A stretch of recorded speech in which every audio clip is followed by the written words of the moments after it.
Welcome to The Happy Writer, a show about creating and sustaining a long-term author career.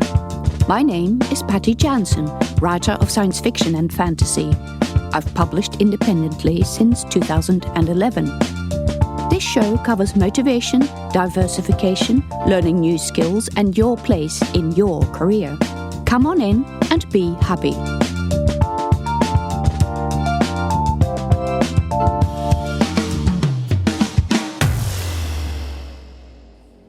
In episode 29 of The Happy Writer, we will have a look at what to do if your newsletter responses don't make you happy. It happens a lot that someone will come to a writers group and say that they've had enough of doing newsletters because they got 2,000 subscribers, they're all from newsletter promotions, and this writer just released a book and no one is buying it. My first reaction to a statement like this would be, of course they're not, and what do you expect? Besides managed expectations, there could be quite a number of things at play here, but we will get to those later. Let's manage the expectations first. Silver bullets don't exist, so quit looking for one. There are a number of things you must realize about selling to the subscribers of your newsletter. In the first place, a good newsletter, and especially one that consists purely of your fans, will take quite a while to build up.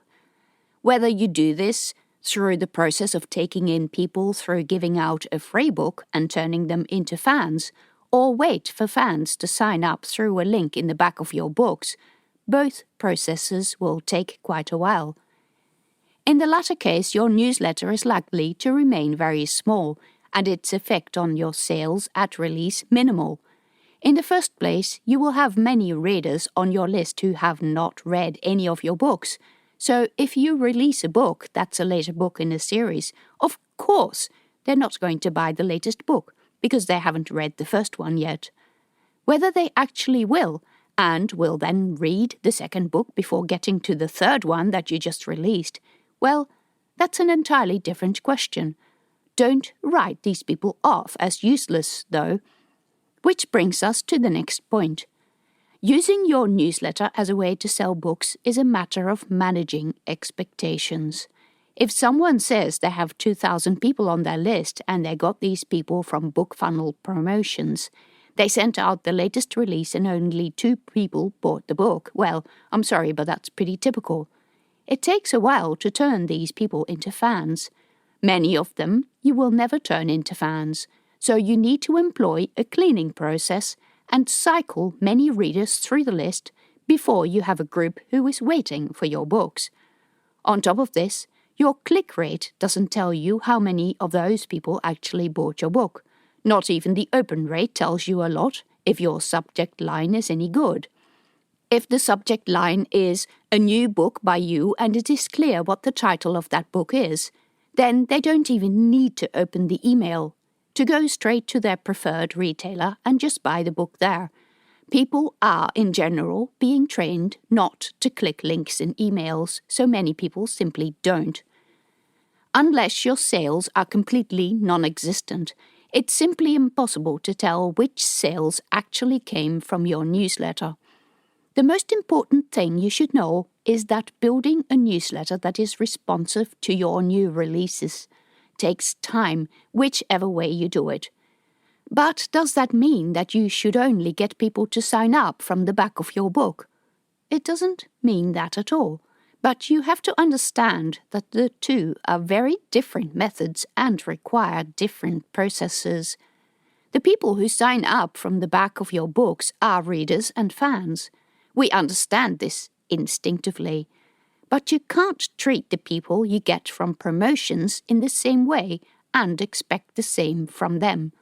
This is the mistake that the people who are frustrated with their list have inadvertently made.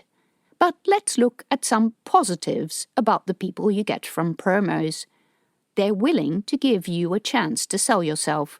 Most of these people are savvy and they know that they'll end up on a newsletter and wait for it. They are okay with that. So they've given you the mandate. Now it's up to you to use it. So here is another thing. The people who have not read any of your books are much more receptive to being told about your other books than the people who have already read all your books. Think about it. They signed up for a free book. You have 3 other books. Your first emails to them should tell them about those other books.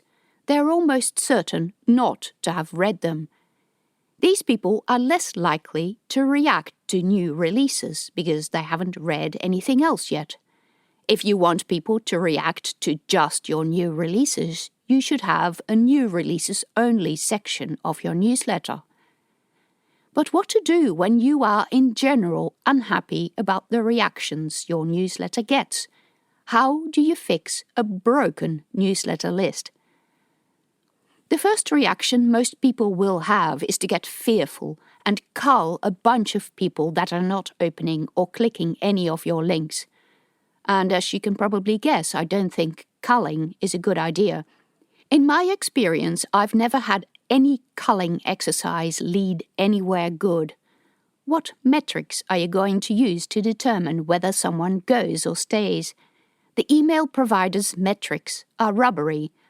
Open rates are notoriously unreliable. If you're going to do this at all, by all that's dear, use click rates. But as I've already said in the previous episode, someone could diligently open every email but never buy anything. Or someone could never open a single email and still buy your books. Mailing list engagement and sales are only marginally related. My mailing list provider sometimes requires me to cull my email list because people will enter email addresses that they never use, and those can become the subject of hacking and spam, and for all kinds of reasons, for both you and the email provider, it is not a good idea to have hacked emails on your mailing list. When you cull your mailing list, this does not necessarily lead to a better open rate or a better response rate, and you are almost always certain to lose people in absolute terms. As in, when you cull your list, I can guarantee you that the number of people who will see your next email will go down. The number, not the percentage. So then, what is the answer? How do you fix a broken list? I prefer to let people take themselves off.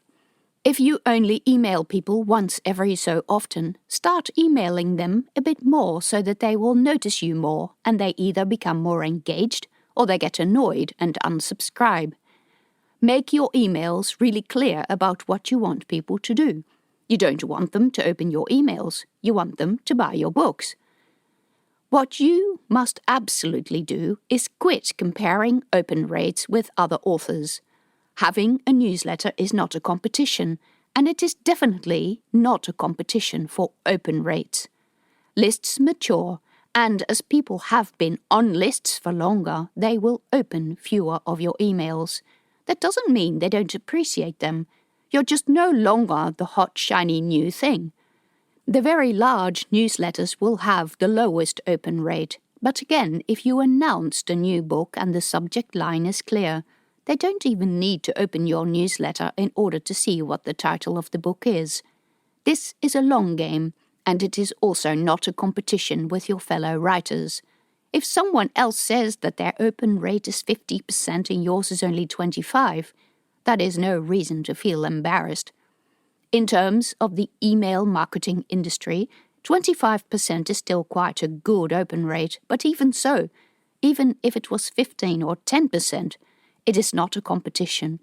Most likely, if your open rate is smaller, your list will be much larger and older, and in absolute numbers, your email will be seen by more people than that of the writer who boasts that their open rate is 50%. But still, it is not a competition. Repeat after me. It is not a competition. Similarly, getting your list to a point where you're happy with the engagement requires a process that's much longer than just culling 3,000 emails who never open anything, and then finding that your next email is seen by 1,000 fewer people. It requires a strategy. First off, the people who do sign up from the back of your book should enter your list through a different process, so you can separate them out. You can do this through entering them into a different segment or list initially. It will depend on what mechanisms your list provider offers. I personally toss them all into the same list after the initial process. You should keep the people who sign up through giveaways and promotions in a different list. But presuming you never did this, and now you have a hot mess that you need to clean up before you can move on. You may well need to cull some, especially if your emails have been infrequent. Before culling, I would email more often for a period of at least 3 months. I'd email them twice a month, minimum. Make it really clear where people can unsubscribe. Move the unsubscribe button to the top. Keep the emails quite short and to the point while highlighting the thing you want people to do, which is buy your books. Cut the clutter from your emails so that the people who are only there for the cat pictures get sick of you and unsubscribe. You can reintroduce cat pictures later. Only after a few months, consider culling the people who never clicked any of your links. While you're doing this, it's important to keep the sign-up process going and keep adding people who you should also subject to a cleansing routine. This process can look like this. When someone signs up through a BookFunnel promo, they get an email with free books. The next email asks them whether they got the books and everything is okay. The next email can point them to your other books. You can spread this over a couple of emails. When they get to the end of the routine and never clicked anything, delete them. The ones who did can go into your general list. And then, this is important, keep adding people and repeating this process. If you are finding it really hard to get people to stay, click, open or buy, even if you are selling or giving away a reasonable number of copies of your book, then there might be something about the book or the way you ask them to join that is putting them off. Ultimately, no matter how much effort you put into marketing, whether someone will buy a second book depends on how much they enjoyed the first one, or how much they enjoyed the sample, if that's what they got. Remember, expectations. Most books don't set the world on fire, and even a good number of bestsellers take a while to find their audience. But if you fail to get much of a reaction at all, you will need to look at the product and targeting. Thank you for listening to the Happy Writer Show. Check out links and information about other episodes on my website at pattyjansen.com, where you can also find out about my books. You can support me by subscribing to the show or on Patreon at patreon.com/pattyjansen.